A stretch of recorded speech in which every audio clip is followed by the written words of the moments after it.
Lors de ta phase de prospection commerciale ou à la fin d'un rendez-vous de vente, quand un prospect te dit non, j'en veux pas, eh bien ça peut te faire hyper mal, surtout si tu démarres ton activité d'indépendant, de freelance, de consultant ou d'agence SMMA. Et malheureusement, si tu t'arrêtes à ces premiers refus, eh bien ton activité ne va jamais décoller et tu pourras rester fauché toute ta vie. Donc dans cette vidéo, je vais te montrer comment gérer, comment faire face au rejet dans ton business pour le faire décoller. C'est parti. Salut à toi, c'est Elias et j'espère que tu es heureux, que tu es en forme aujourd'hui. Alors se faire rejeter ou se faire remballer par quelqu'un, c'est jamais quelque chose d'agréable, je te l'accorde. Mais tu vas être d'accord avec moi, je pense, c'est quelque chose qu'on a vécu tous à un certain moment dans notre vie, que ce soit dans les relations amoureuses, avec nos amis, notre famille, dans les entretiens d'embauche, même dans les demandes de crédit, de financement, etc. On a vécu le rejet à un certain moment de la vie. Mais il faut pas oublier que c'est pas ça le problème. Le problème, c'est dans ta manière de réagir, de rebondir après ce rejet-là. Ok, d'ailleurs, c'est encore plus valable euh, pendant la prospection, la vente. Donc, parce que t'imagines, si à chaque prospect que tu démarches, chaque proposition commerciale, ton prospect te dit oui à chaque fois, eh bien, on serait déjà tous des millionnaires, on aura tous des business gagnants, mais malheureusement, c'est pas le cas. D'ailleurs, c'est la chose qui va séparer ceux qui vont réussir et ceux qui vont voilà, échouer. Parce que ceux qui vont réussir vont être les plus résilients, les plus résistants, qui vont, malgré rejet après l'autre, ils vont continuer leur prospection jusqu'à signer leur premier client sans relâche. Donc dans cette vidéo, je vais te montrer comment voilà, réagir face au rejet de la meilleure manière possible. Comme ça, tu vas pouvoir signer beaucoup plus de clients et développer ton business. Et donc le premier point, c'est de ne pas le prendre personnellement. C'est-à-dire, quand on est dans le B2B, il faut séparer professionnel et personnel. Donc voilà, là, toi, tu es ici en tant que personne et que tu as un business. Donc tu as une agence SMMA, tu as une activité de consulting, de freelancing, etc. Je sais, même si tu es auto-entrepreneur, dans ta tête, il faut séparer les deux. Parce que quand un prospect te dit non, il te dit pas toi, il te dit pas non à toi personnellement. Lui, il te connaît pas, il s'en fout de qui tu es, il t'a jamais vu, il te connaît pas à niveau personnel. Mais il a dit non à ton business, à ta proposition commerciale, business. Donc, il te refuse pas toi en tant que personne, mais voilà, ça ne l'arrange pas en tant que voilà, business parce que peut-être il n'a pas ce besoin-là, peut-être qu'il n'a pas le budget, donc ça va dépendre des cas, des objections.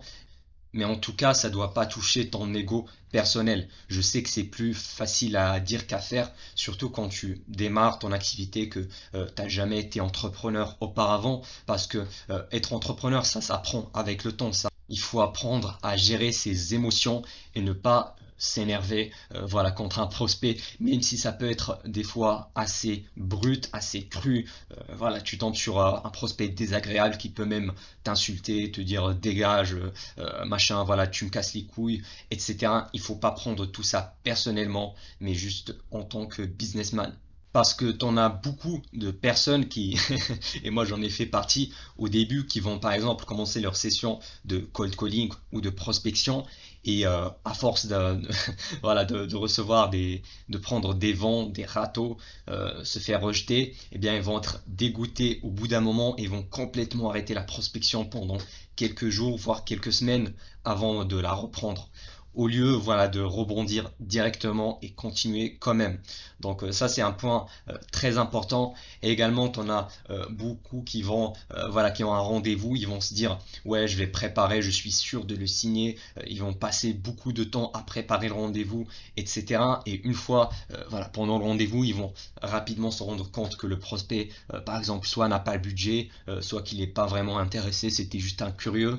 Et du coup ils vont être dégoûtés et ils peuvent même même arrêter pendant un certain moment avant de reprendre, ou pire encore, d'arrêter totalement leur activité et passer à autre chose qui leur semble plus facile.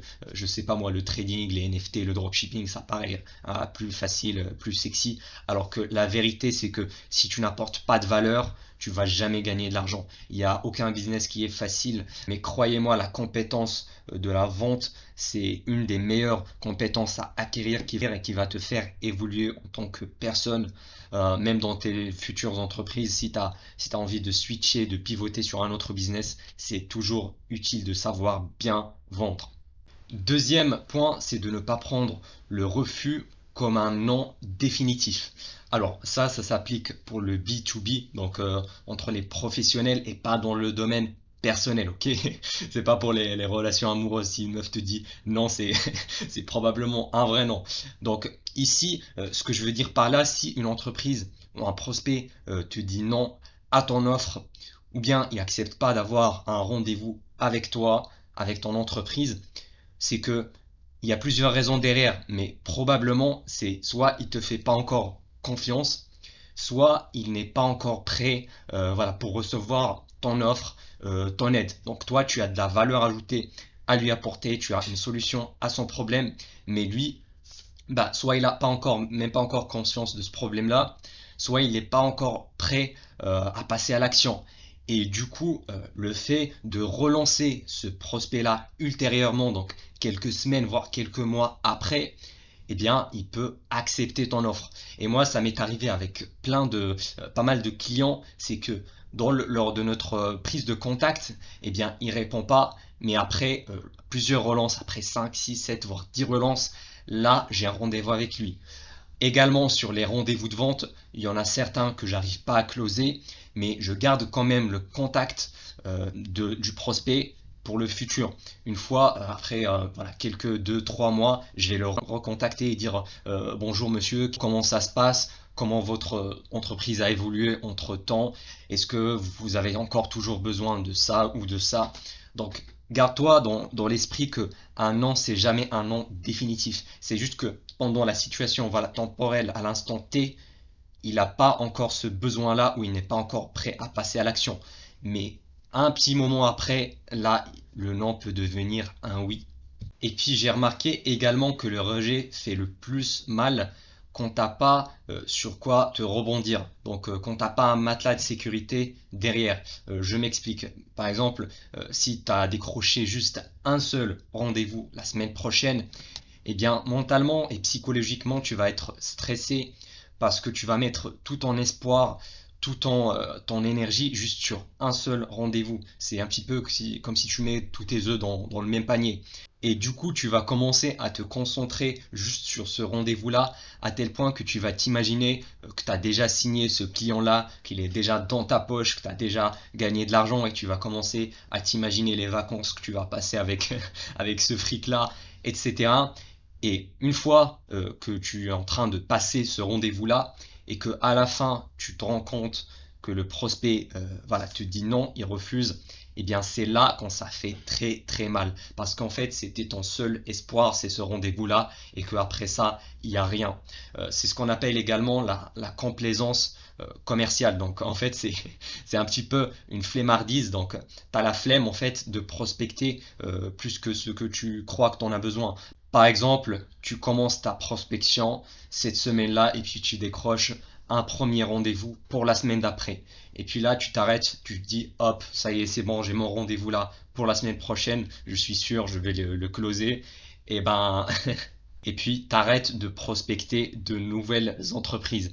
Et du coup, c'est ça la flemmardise. Il faut éviter ça à tout prix. Il faut toujours avoir une pipeline commerciale, donc avoir comment dire, un agenda, déjà un planning rempli. Donc il faut avoir minimum toutes les semaines que tu décroches 3, 4, 5 rendez-vous.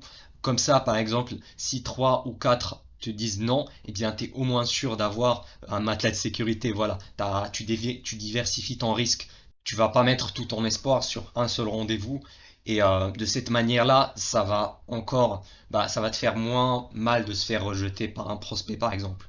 Parce que tu vas te dire, ouais, c'est bon, je m'en fous. De toute façon, il y a plein d'autres rendez-vous. J'ai un autre demain, j'ai un autre après-demain. Et si je me fais remballer, je m'en bats les couilles. De toute façon, je vais passer au next, au suivant. Donc, peut-être aujourd'hui, tu as du mal à signer des clients et que tu te dis par exemple, ouais, j'arrive pas à closer, j'arrive pas à signer. Et bien là, je pense que probablement ton problème, c'est pas la vente, mais c'est plutôt la prospection. Tu n'arrives pas à générer assez de rendez-vous avec des prospects qualifiés tous les jours, toutes les semaines, tous les mois. C'est pour ça que je t'invite vraiment à travailler plus sur ta partie prospection. D'ailleurs, j'en ai fait plein de vidéos sur le sujet là, sur le call messaging, cold emailing. Je vais t'en mettre quelque part ici sur la vidéo, ils vont apparaître.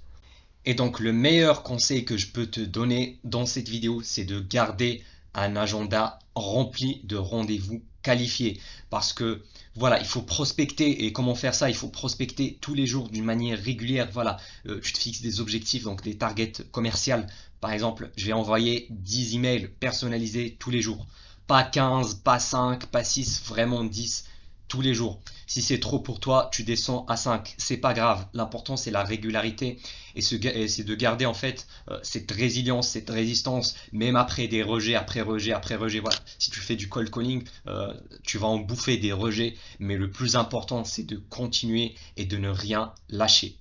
Et crois-moi, c'est ça qui va te séparer de tous les autres qui veulent devenir riches sans effort, sans travailler, ni rien du tout. Ils vont jamais avancer dans leur vie. Mais toi, si tu passes à l'action, si tu es régulier, eh ben, crois-moi, tu vas atteindre tes objectifs, tu vas devenir riche, libre financièrement, géographiquement, temporellement, tout ce que tu veux. Et puis enfin, j'espère que cette vidéo va te permettre de dépasser cette peur-là du rejet. Donc si tu l'as aimé, n'oublie pas de me laisser un petit like, ça me fait toujours plaisir. Et dans le premier lien en description de cette vidéo, tu trouveras une étude de cas complètement gratuite. C'était Elias, à la prochaine.